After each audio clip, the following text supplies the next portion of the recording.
Imagine being remembered not for your life, not for your thoughts or dreams, but for the sheer number of children you were forced to father. Over 200 of them.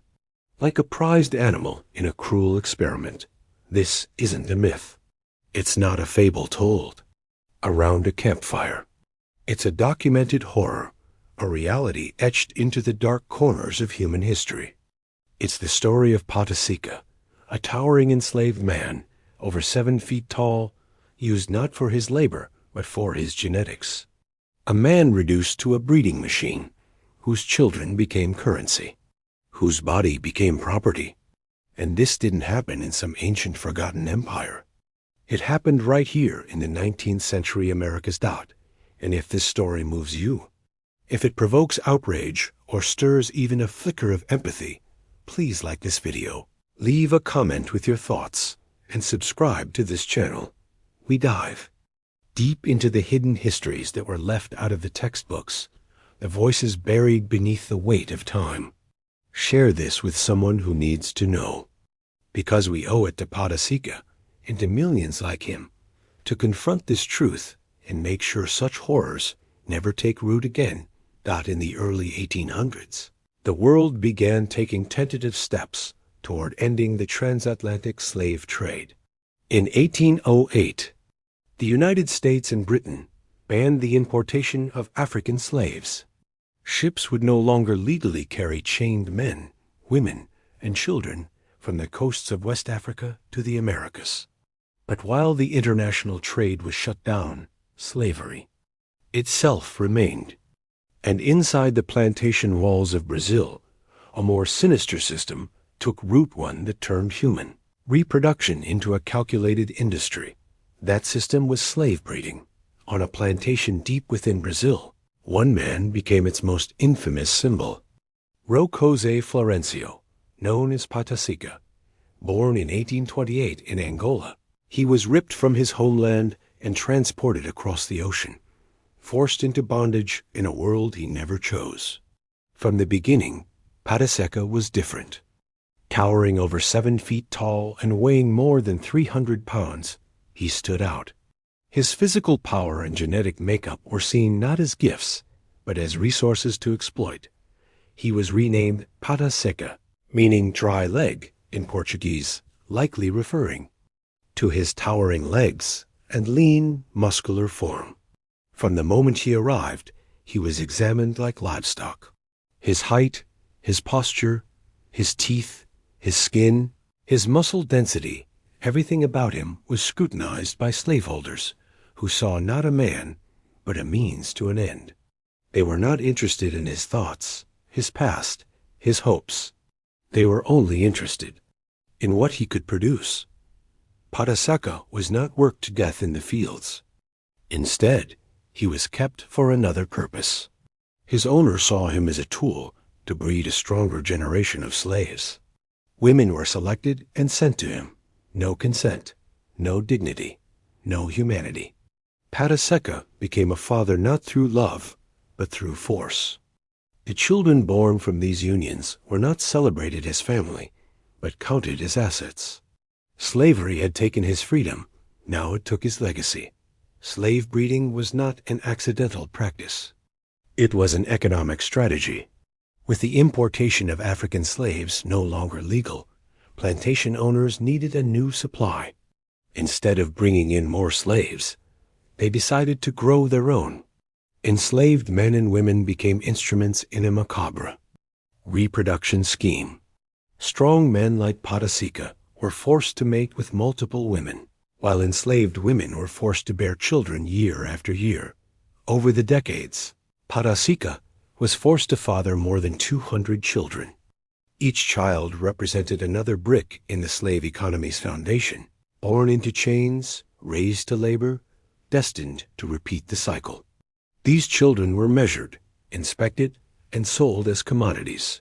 Some of them were kept on the plantation. Others were traded or gifted. His body was a factory. His children were products. In Santa Eudoxia, São Carlos, nearly 30% of the current population can trace their lineage back to him. His DNA became a commodity. But he never knew most of these children. He never held them as a father should. They were taken from their mothers and reassigned as laborers. The bonds of blood were meaningless in the eyes of the system. Despite all this, Pataseca endured. He lived through brutality that would break most men. He watched women cry as they were sent to him, knowing what was expected. He watched as babies were taken away, never to be seen again. He listened to the whip crack in the distance, knowing that any resistance meant punishment for him or for others. His silence was not acceptance. It was survival. And he survived. By 1888, Brazil became the last country in the Western Hemisphere to abolish slavery. Pataseca, now 60 years old, was a free man. But what did freedom mean to a man who had never been allowed to live his own life? Who had been used as a tool since adolescence? Still, he walked away from the plantation, not as a broken man, but as a living testament to the strength of the human spirit. He did not disappear into obscurity. Pataseca became a leader in his community. He helped newly freed people find homes, jobs, and purpose. He shared what little he had. He spoke of Angola, of his village, of what had been taken from him. And slowly, the people began to see not just a giant of a man, but a giant in heart. He eventually married a woman named Palmyra. For the first time, he had a choice. Together, they had 9 children. These were not children taken from him by force. They were family. He sang to them. He taught them to walk, to speak, to laugh. He told them stories that had been told to him in his childhood. Before the shoots came, one day, while walking through a field, Pataseca stepped on a nail. The wound seemed minor, but medical care was scarce. He received attention from a local healer, but the infection spread. Tetanus took hold. His muscles locked, his body shook, and after weeks of suffering, the man who had survived a century of slavery, breeding, and forced isolation finally succumbed. He was 130 years old. Every year on June 13th, in Santa Eudoxia, his descendants gather. Some carry his height, some carry his eyes. All carry his story. They speak of him not as a victim, but as a patriarch, as a man whose legacy was taken, then reclaimed, as a symbol of what was done and what must never be done again. And that's why we tell this story, not to shock, but to remember, not to pity, but to learn. Because in telling Pataseca's story, we unearth the brutal truths of a system that dehumanized millions. We name the crimes that history tried to bury. And in doing so, we reclaim the humanity of those who lived and died under that system. So if this story moved you, if it opened your eyes or weighed heavy on your heart, please like this video. Leave a comment to keep the conversation going. Subscribe for more stories that matter. Stories that challenge. Stories that should never be forgotten. Because history isn't just about what happened. It's about what we do with the truth today.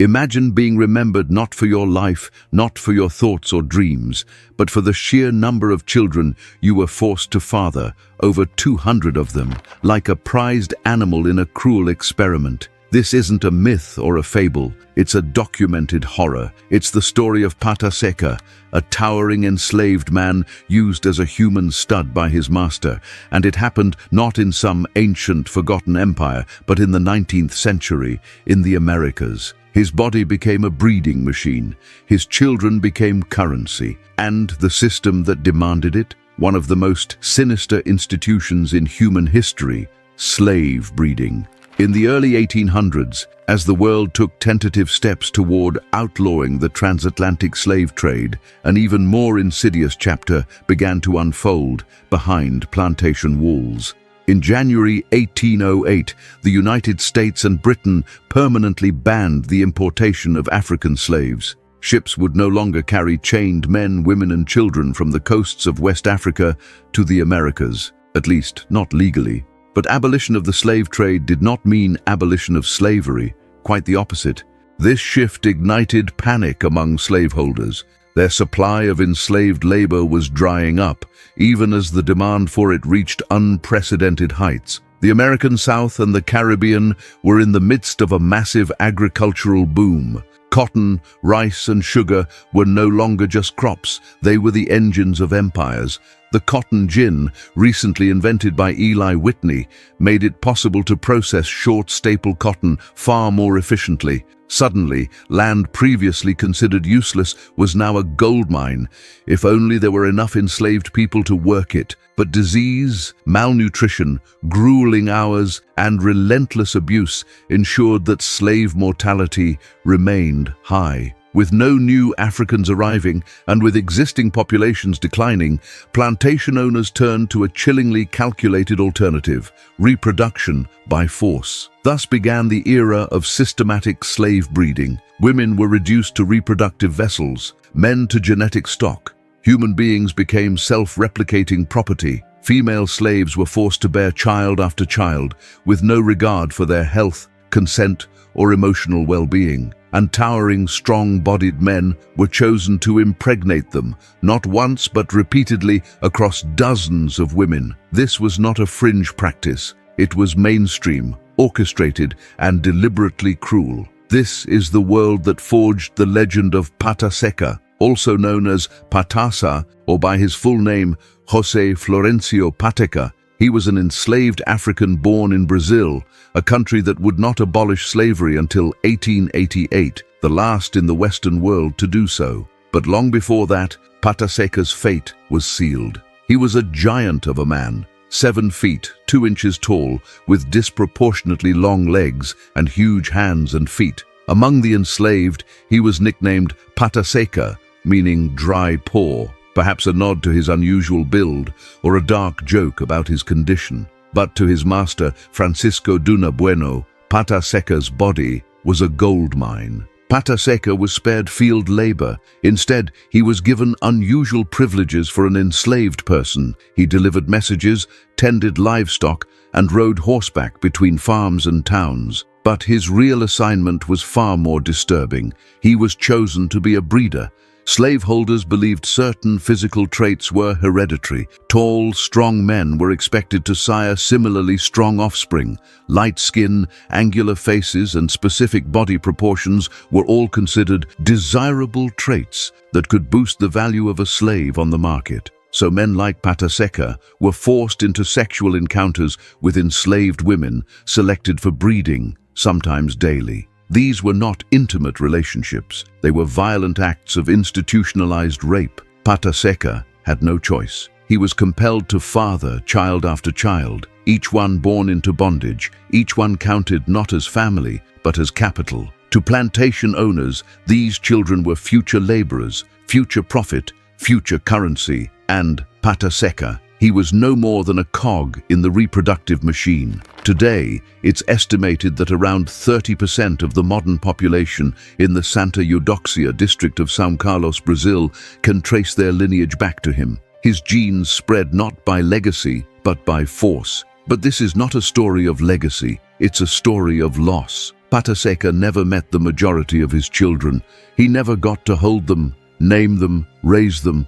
They were taken from their mothers, often before they could walk. They were sold to distant plantations, separated from their siblings, and stripped of any familial identity. These children were doomed to live as tools, picking cotton under the scorching sun, cleaning houses for the very people who enslaved their parents, enduring beatings for minor infractions, and being denied education to ensure their obedience. Educating an enslaved child was considered dangerous. Knowledge could spark rebellion. And so, entire generations were kept ignorant on purpose, forced to grow up without literacy, hope, or the freedom to imagine a better life. The brutality these children endured was relentless. They were whipped, shackled, and humiliated. Their innocence was stolen, their emotions dismissed, their pain normalized. And all the while, Pataseca remained a prisoner of flesh, treated as valuable livestock.